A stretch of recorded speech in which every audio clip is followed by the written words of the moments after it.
जो दलित का वोट हर पार्टी को चाहिए। जातीय गणना की बात आई तो सबको पिसा लेते हैं। तो हम लोग है ना, हम जातीय जनगणना भी कराएंगे और उसके आंकड़े भी जारी कराएंगे, और जो हिस्सा बजट में हमारा बैठता है उस हिस्से को अपने लोगों तक पहुंचाने का भी काम करेंगे, चाहे डिजिटल लाइब्रेरी बना के हो, चाहे स्पोर्ट कॉलेज बना के हो, चाहे गांव में जो है ट्रैक बना के हो, और तमाम तरह के प्रयास करके विकसित गांव बने। शहर तो विकसित है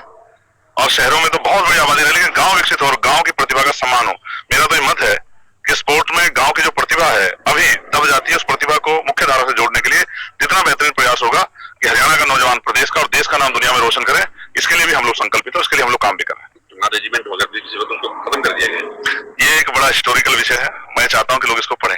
जब मैं इस बात की मांग उठाता हूं तो लोगों को लगता है कि चंद्रशेखर जो मांग कर रहे हैं वो जाति के आधार पर मांग है, लेकिन लोगों को ये नहीं पता कि इस देश में ये रेजिमेंट थी और इस रेजिमेंट ने अपनी बहादुरी से, अपने पराक्रम से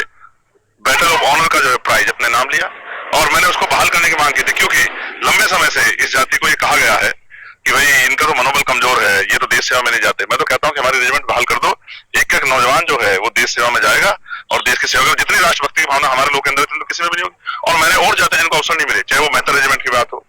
चाहे वो गुजर रेजिमेंट की बात हो, ही रेजिमेंट की बात हो, मैंने सभी रेजिमेंट की मांग की है कि नए रेजिमेंट बनाए जाए, क्योंकि आज देश का नौजवान जो है वो देश सेवा करना चाहता है और उसको मौका मिलना चाहिए। तो जैसे और रेजिमेंट है इस तरह से रेजिमेंट बने और चमार रेजिमेंट बहाल की जाए, क्योंकि इस रेजिमेंट ने उस रेजिमेंट का जो